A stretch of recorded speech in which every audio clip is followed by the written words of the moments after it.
Wonderful picture, isn't it?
Now, good afternoon and a very, very warm welcome to you all.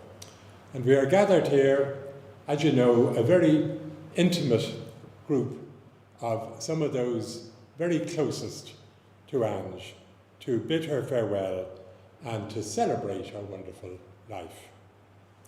Now, I think we're all very well used to the restrictions that COVID has given us.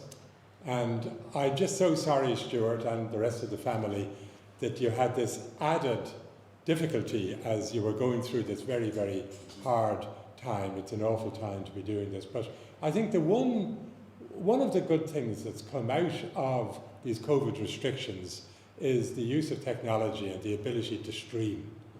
And there's probably more people online with us than we would have fitted in here, and from far-flung places. So I think there is some comfort there. So don't feel that you're only a small group. You're a much bigger group of people marking this occasion. I know from conducting ceremonies here over the years that from what I know about Ange, in normal circumstances we would have had a good contingent from Leopardstown Golf Society, from Carrickmines Tennis Club, and from Pembroke Wanderers.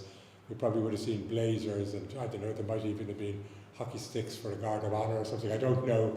But I do know that on my way here, I just dropped by Joyce Avenue, and I was there quite early, and there were people gathering there, and I understand that as you were coming here, there was a lovely line of people down the road and probably around the corner to wave off and to pay tribute to Ange. And I hope that lifted your hearts a little bit, and you know, I think it's all people can do in these restricted times, but I think it's great that can happen.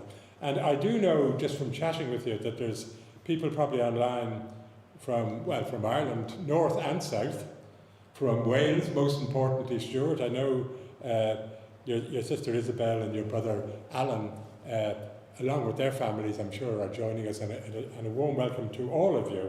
And also, I think, England, and did you say Brittany as well?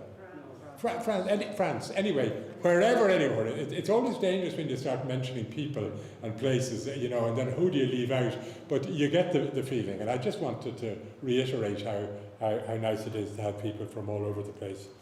But I would like to just start by offering my sincere sympathy, first of all, of course, to you, Stuart, and to Lynn, Gareth, and Alan, and to your other halves, John, Louise, and Jessica.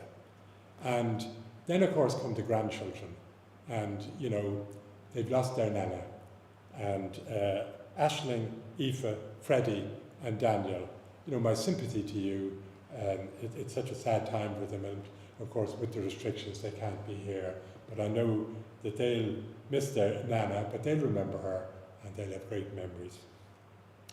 Also Angie's brothers, Paddy and Tim, sister Helen, and her twin sister Sheila. Now, I'm not going to mention anyone else if that's all right. I think everyone in the extended family, that always covers a multitude, and all the friends that she had. Now, it goes without saying that there's always great sadness when someone close to us dies. This person whose life was so much a part of your lives is now suddenly gone from your lives, and this leaves a huge void. But I do feel that amidst all the sadness and the natural outpouring of grief and the sense of loss, which is so very, very real, it's still important to take this opportunity to reflect on the life, to look back on the life, and to celebrate what was, as we all know, a life well lived. And so, as we gather here today to say goodbye to Ange, we will pay tribute to her and celebrate her very fully lived and well-lived life. Just for those of you who don't know me, my name is Brian Whiteside, and it was a particular privilege to be asked to assist with this ceremony today, because usually I'm conducting ceremonies here for someone I've never met. I come across the family after the person has died.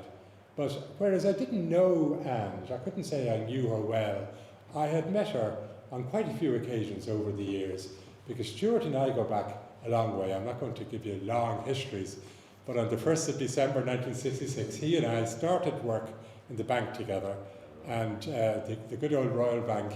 And I don't know what it says about Stuart and says about me, but Stuart stayed the course. I didn't, I left. But he must have better staying power than me. But anyway, over the years, I remember especially bumping into you all down in Silver Strand. You had, I was going to say a caravan, was it a caravan? Maybe it was a mobile home. A caravan? Oh, I thought maybe I was shortchanging you. Maybe it was a mobile.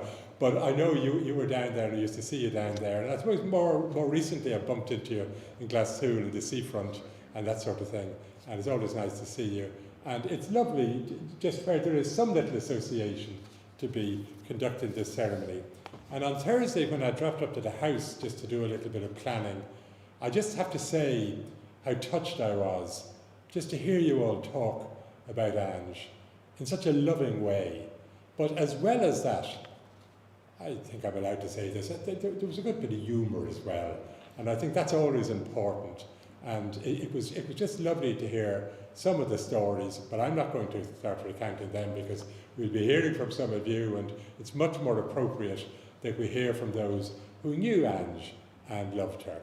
And, you know, music, we came in with hot chocolate. That maybe not what everyone associates with funerals, but it's very important at a ceremony like this, I think, to try to sort of capture the essence of the person and have music that they liked. And I know you worked very hard in choosing the right music for today, and we'll hear some lovely words from some of you who were closest to her. And we have a lovely picture up here, but later on we'll have a slideshow. So with words, music and pictures, we'll mark this occasion and celebrate this wonderful life. And Stuart, it's a brave thing to do, but you're going to come up and talk about Ange. Please.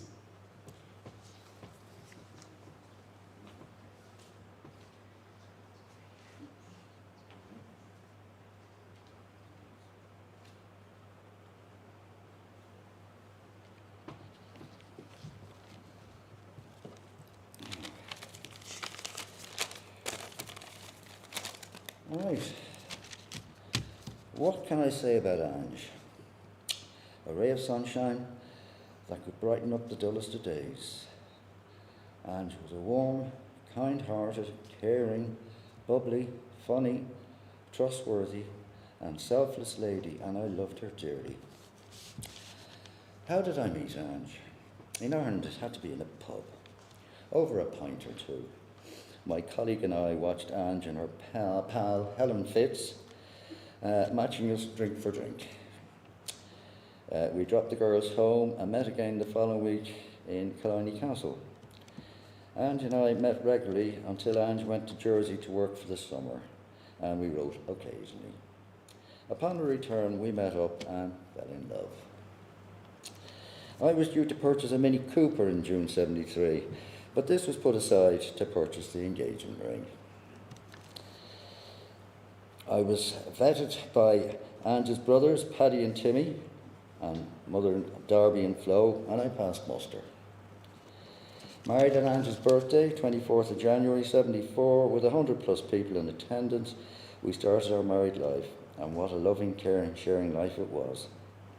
Somehow or other, 3 smashing children arrived: Lynn, Gareth, Alan. We were very proud parents. Now we have wonderful son and daughters-in-law in John, Jessica and Louise. And absolutely fabulous grandchildren in Aisling and Aoife O'Connor, Freddie and Daniel Evans. And we love them all equally.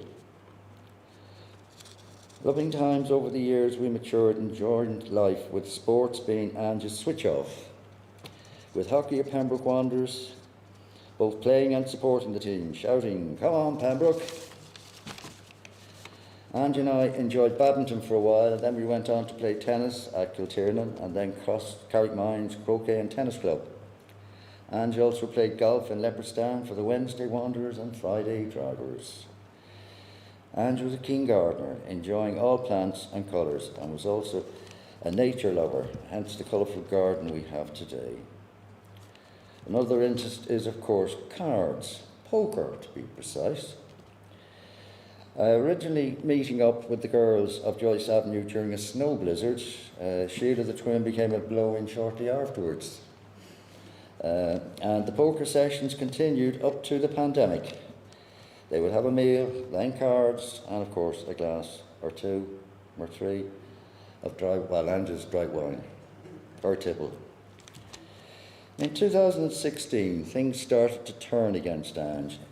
In her final facts, which I thought just contained the telephone numbers, etc., of her sport and social friends, details of her health emerged, and she had scans, MRI, DEXA scans, pain injections, pain management, lumbar blocks, injections, till eventually, thanks to St. Vincent's University Hospital, found the root of the problem: myeloma. Treatment was a long course of chemotherapy. This helped contain but not eradicate the myeloma. During the past 2.5-3 years, Ange has met the tennis and golfers for coffee after their games. On the 3rd of September, Ange broke her hip and was in hospital for 19 days.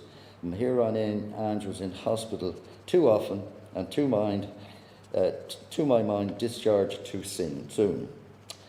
The myeloma took over, and Ange said, "Get me home." On the 6th of March, the family brought her home. On the way in the ambulance, Ange requested to see the sea. Fair dues to the ambulance crew. They drove to Dunleary East Pier, took Ange out of the ambulance, and she saw Dunleary Harbour for the last time.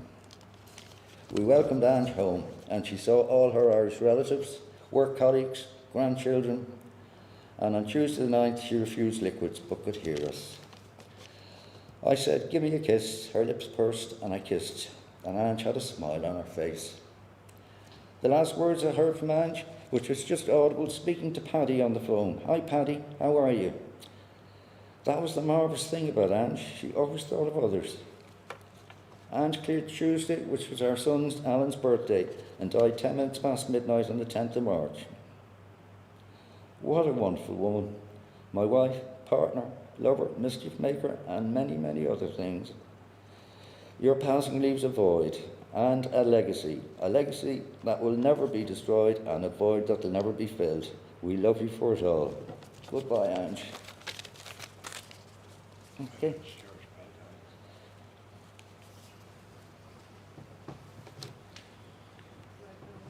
Well done, Stuart. I was going to say you got through it, but you did more than that. You did it beautifully. Really, really lovely words, beautifully put together, and emotionally but very clearly delivered, and well done. Now, I think everyone knows just how close Ange was to her twin sister, Sheila. And I know it would be too much it'd be too big an ask to ask Sheila to speak, but she's lucky to have Hugh, and Hugh is now going to speak on her behalf. Well, I'm sure on his own behalf as well, but he's going to speak. I'll definitely speak. Thank you, Hugh.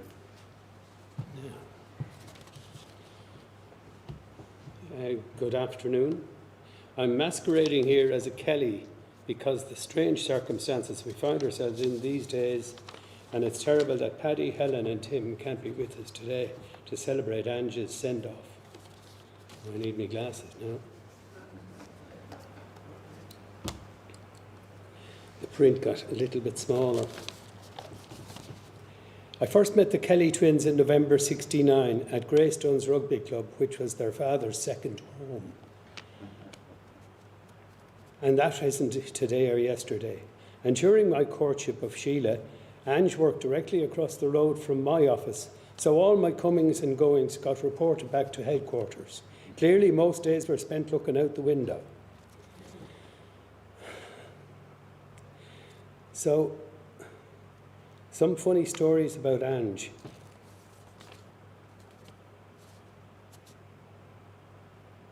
Oh no, sorry, I can't read my own notes. And I also learned that getting involved with twins brought a new dimension to sharing, as they were clearly inseparable. So some funny stories about Ange, like when she ran away from home with the family dog that was due to be put down for worrying sheep, and she was missing for a half a day. Or when, as teenagers, herself, Sheila, and their lifelong friend Anne Donoghue were grounded for going to Dracula film in direct breach of mother's orders. So what was Ange like? Well, very like her twin, stubborn and obsessive. It was most visible when they took to the hockey pitch as formidable fullbacks, more in the Roy Keane mode than David Beckham, or to use a family analogy, more Derby than Flo. And the obsession comes with, or involves, horseradish sauce. And she nearly had a meltdown at her daughter's wedding, that's Lynn, of course, when the hotel said they wouldn't serve horseradish with the roast beef. So the crisis was avoided when she brought her own jar. And then the incident with the wheelchair at her brother-in-law's 70th. When her pegs were poorly, she was accused of wrongly stealing the wheelchair. So after hockey finished in their 50s, they took to the tennis courts and the golf courses, and a quick look at the condolence list tells how well they took to those pursuits. One further string to Ange's bow, she was instrumental in introducing Paddy, her eldest brother, to his wife Jean, the girl that lived next door. So finally, oh no, there's another incident with Julie. Yeah, Julie spotted Ange. The girls shared the hairdresser as well as sharing everything else. And Julie spotted Ange about to go into the only parking space outside the hairdresser, and she nipped in front of her. But World War III was averted when Julie gave her a wave and ceded the parking place to her. Finally, family grew up. We had some remarkable holiday, or after the family grew up, we had some remarkable holidays together in Spain and in the Canaries, until she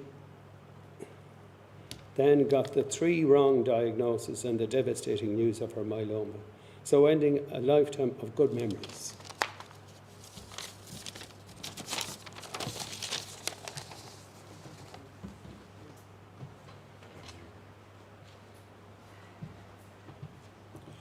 Well done, Hugh. I had a sneaking suspicion that horseradish sauce might have been mentioned. Yeah, that was important, I think, wasn't it? Yeah, very good. Now, this is, I mean, obviously it's such a sad time, but it's a time for memories. It's a time for going through all the old photos and looking back and reflecting on this life. And I think, although, as I say, it's sad, I think there's something lovely and there's bits of humour and, oh, do you remember this and do you remember that and all of that. So I think it's a nice idea at a ceremony like this, that in the middle, where we've had some spoken words and we'll have some more later on, but in the middle we have a piece of music and we have a slideshow. And I, as an old Elvis fan, I'm always glad when there's an Elvis song. So we're going to listen to Elvis and sit back and go down memory lane.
Oh, goodness me. Weren't those terrific? Well put together. Old ones, more modern ones, Silver Strand, I saw that wonderful garden. I mean, when I saw your garden the other day, Stuart, it was a terrific, well, I was going to say a great tribute to Ange. I'm sure you do a bit of work. He does. Well done, well done. No, but it's lovely. So well done. Now, an occasion like this, of course, is all about family and friends. You know, and I know friends were hugely important to Ange. And when there are such tight restrictions, it's very difficult to accommodate everyone. But I'm so glad that you made space for one very, very special friend, because I was told about, was it the Three Musketeers, or I think there were other names as well, but Ange, Sheila and Alice. And I'm delighted that you're here, Alice, and I know you'd like to speak briefly about your great, great friend. So please come on.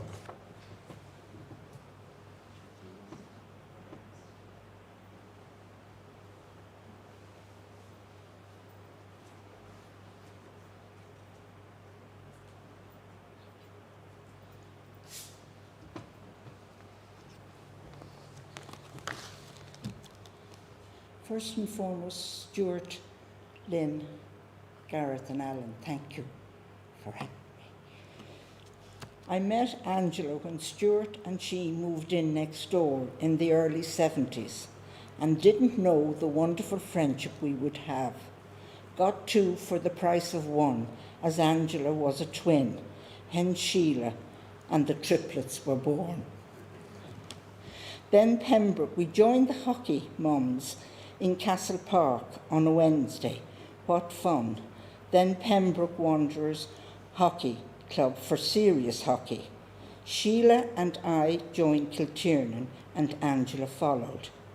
Then came golf in Kilcool together and moved on from there to Leopardstown Society. Friday Drivers, also the Wednesday Wanderers, where we really had a ball with outings and the rest. In between, we moved from Kiltiernan to Carrickmines Tennis Club. Tuesday club nights were Angela and my mecca, and Angela got a Monday foursome going. She loved all sports and was an avid supporter of Pembroke Wanderers men's first team, much to the disgust of her boys, who are Monkstown, the arch enemy. Of course, we had our cards, poker, started in this big snow and still going. Angela was a fierce competitor and hated to lose at anything. Best of all were our shopping outings, where we had a ball and always managed to spend. Our wings got clipped in latter years, but we are still the triplets, Angela, Sheila and Alice.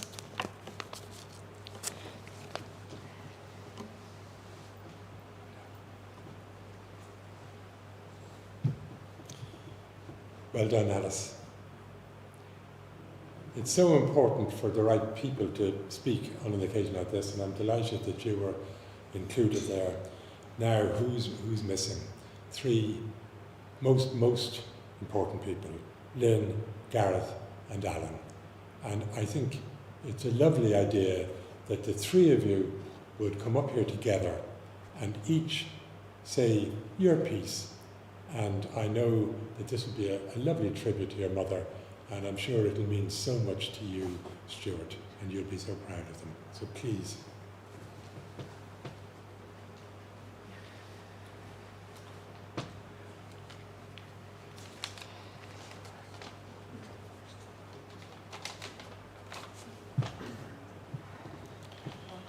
Hi. I'm just going to read a quick poem, Afterglow. I'd like the memory of me to be a happy one. I'd like to leave an afterglow of smiles when life is done. I'd like to leave an echo whispering softly down the ways of happy times and laughing times and bright and sunny days.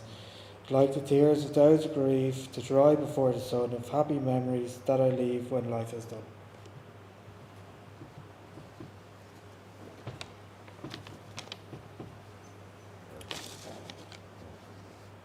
To the world, you were our mum. To us, you were the world. I promised Mum I wouldn't embarrass her, I wouldn't get too upset, and I'd be strong for Dad, Lynn and Alan. Sorry Mum, but I think we're about to see 3 epic fails. The last 2.5 years have been very tough on Mum and tough on us as a family. Dad, you've been absolutely amazing in how you've cared for Mum. You're my hero. To have witnessed your and Mum's love and devotion to each other has been a joy to watch. The happiest marriage you will ever see, and the most warm, loving house to grow up in. Now I've been tasked with trying to lighten the mood and to talk about the happier and funnier times we've shared with Mum. So here goes. Mum was light-hearted, warm, funny, and entirely devoted to her family and friends. I never saw her and Dad having a cross word, but I did witness him getting reprimanded on a few occasions. 2 such occasions spring to mind. The first one, I must have been 11 or 12, and it was time for the talk about the birds and the bees. Now, Mum was the real boss in the house. Sorry, Dad. So she decided she would talk with Lynn and Dad would have to talk with the boys. Well, Dad wouldn't be great at this type of thing, so our talk was about 1 minute long. Son, you're getting to an age where you might be curious about things. He couldn't have been more awkward. Here's a book called Where Did I Come From? Have a read and let me know if you have any questions. He practically ran out of my bedroom. So Mum arrives in later, sees the book and says, "Oh great, Dad had the chat with you, how did it go?" I'm like, "Yeah, it's fine." Mum knows something's up. What exactly did your dad say?" I'm like, "He told me to read the book and come to him if I had any questions." Think I heard her mutter, "Men are feckin' useless." She wasn't one to bite her lip, and Dad got a good bollocking. Another great memory was Alan and my first Pembroke men's dinner. Mum loved Pembroke dearly, and her and Dad have supported Pembroke and been to countless games for over 30 years. Alan must have been 16 and I was 17, 18. Now the men's dinner is essentially a glorified piss-up. Mum dropped us into Pembroke with a stern warning for Dad. "Do not bring the boys home pissed. I'll collect you at about midnight." Needless to say, when she collected us, all 3 of us were hammered. She had to stop the car twice on the way home for both Alan and I to puke, and Dad was on the Alka-Seltzers the following morning. We didn't get a lot of sympathy, and she didn't hold back on Dad. He was not in the good books. Mum was a huge hockey fan and was so supportive of Alan and I, even when we joined Monkstown. She was on the sidelines of every school's game we played, no matter what the weather was like. One of my favourite memories of Mum is from my wedding day. We had all the speeches planned: Dad, best man, me, Louise and her family. Obviously, there was a few quid on the various tables about how long the speeches would be. So we're through all the speeches and about to wrap things up when Mum decides she wants to say a few words. Mum, aided by a few glasses of wine, takes the mic, sobs inaudibly for about 2 minutes. She calls Julie's husband David the kitty, and she found this hilarious. Lynn and Alan have also shared memories with me. With me living in Lisburn, and because of COVID, I haven't been down as much as I would like. The 2 of you have been a great support for Mum and Dad, and I'm proud to be your brother. Lynn, your nursing of Mum for the 4 days she was at home was incredible. You are so strong, and I thank you. Alan, you have also been a huge support to Mum and Dad. Thank you. Lynn shared a memory of Mum that sums up her principles. Lynn and John decided to get married in the Brook Lodge Hotel, so brought Mum and Dad down for dinner beforehand. They had a lovely dinner, and Mum, not having a sweet tooth, passed on dessert, but said she would love a cheese board. The waiter brought her down to the cheese cellar, and 5 minutes later, Mum comes back up with a face like thunder. You see, in order to get the cheese board, you had to buy a glass of wine to accompany the cheese board. On principle, Mum thought this was absolute nonsense, so refused to get the cheese board. Lynn and John were paying for the meal, so they were saying, Mum, it's fine, we're paying, you can get the cheese board, you can get the wine. No chance. Mum was sticking to her guns. Alan's memory is a simple yet lovely example of what Mum was like. If you were ever sick from school, we would truly get the royal treatment. You'd bring your duvet and pillow out to the couch in the kitchen. You'd have cartoons on the TV, and Mum would give you her undivided attention for the entire day. She was so caring. Alan also brought Saturday nights as a family, watching Blind Date or Casualty, taking turns to snuggle up to Mum, who would probably have the dog and the cat surrounding her too. Mum will live on in our memories forever. And finally, Mum and Sheila. Thick as thieves, the gruesome twosome.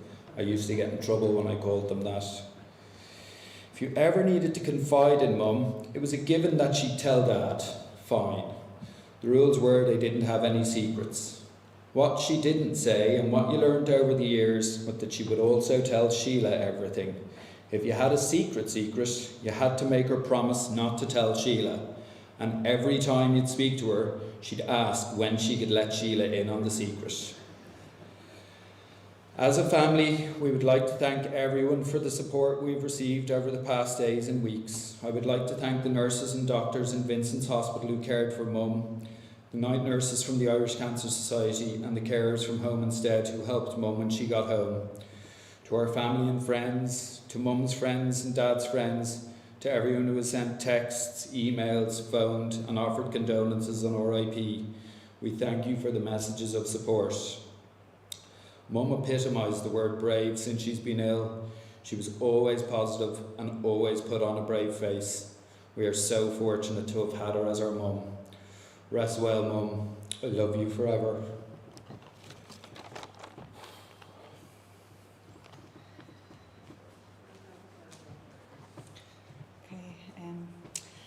Whenever I see daffodils and robins, I will think of Mum.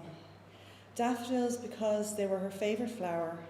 Mum definitely had green fingers and knew all the complicated names of all the various flowers and plants. Herself and Dad always kept the garden beautiful.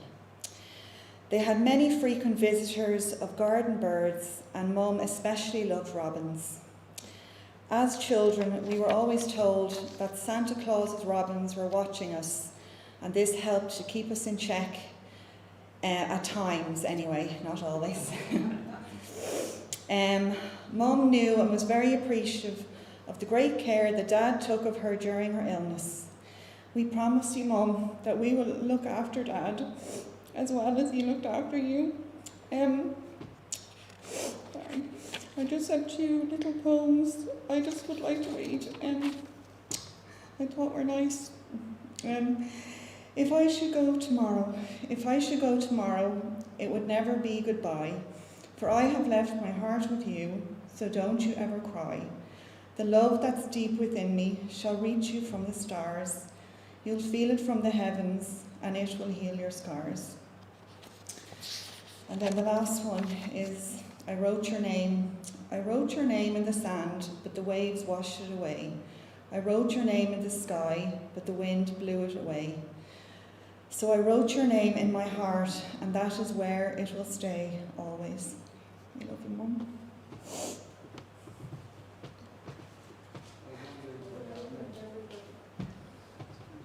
Well done, all of you. Did someone start to clap there? I think we're allowed to, are we? Why not?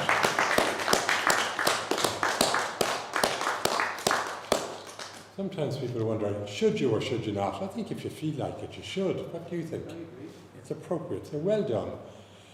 So our ceremony for Ange, our celebration of her life, will shortly draw to a close. I hope you'll all agree that it's been a very, very special time when we focused on her life and had lovely, lovely words from some of those really closest to her. And what could be more special? Her husband, her 3 children, her brother-in-law, her great, great friend, one of the honorary triplets, so to speak.